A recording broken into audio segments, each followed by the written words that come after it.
নমস্কার বন্ধুরা, স্বাগত জানাই আপনাদেরকে আমাদের এই চ্যানেলে।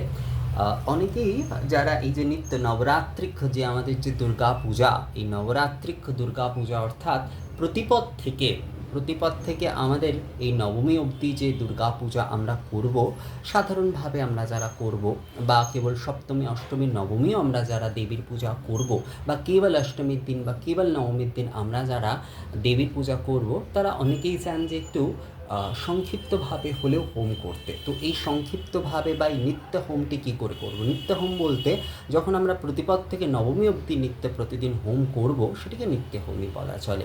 নবমীর দিন গিয়ে সেটি পূর্ণ হবে, বা নবমীর দিন গিয়ে যেটি সংক্ষিপ্ত আমরা করছি সেটাই এই আরেকটু বৃহৎভাবে আমরা করতে পারি। তো জ্ঞানার্ণবতন্ত্রে বলা হচ্ছে যে দশাঙ্গ ধূপ হোমেন সৌভাগ্যমতুলম ভবেত, অর্থাৎ দশাঙ্গ ধূপ হোমেন সৌভাগ্যমতুলম ভবেত।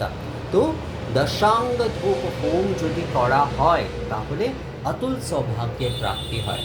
এই অতুল সৌভাগ্য মানে কিন্তু ধন ঐশ্বর্য নয়, এই অতুল সৌভাগ্য মানে কিন্তু আধ্যাত্মিক সমৃদ্ধি আদিও কিন্তু হতে পারে। অর্থাৎ আমরা আধ্যাত্মিক সমৃদ্ধি আদিও কিন্তু মায়ের কাছ থেকে প্রার্থনা করতে পারি এই নবরাত্রির 9 দিনে এই দশাঙ্গ ধূপ হোম করে মায়ের সামনে। আমরা প্রতিপদ থেকে অষ্টমী অবধি আমরা যদি খুব সাধারণভাবে ওই হোমটি করি, নবমীর দিন গিয়ে একটু বৃহৎভাবে দশাঙ্গ ধূপ হোমটি করে সেটির পূর্ণাহুতি আমরা করতে পারি। তো নিত্য অর্থাৎ নবমী থেকে প্রতিপদ থেকে নবমী অবধি আমরা যদি হোম করতে চাই, সকলের তো খুব বৃহৎভাবে করা সম্ভব না। আর অনেকেই আছেন যারা মাসিক অষ্টমী আদি বা নিত্য প্রতিদিনও মায়ের হোম করতে চান।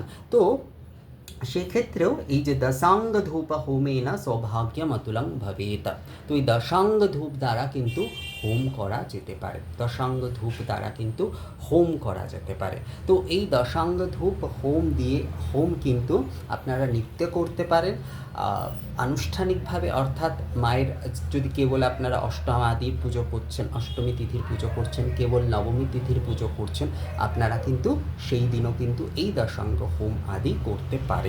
অর্থাৎ দশাঙ্গ হোম করলে অবশ্যই আপনার সৌভাগ্য প্রাপ্তি হবে, আধ্যাত্মিক সমৃদ্ধি আপনার হবেই।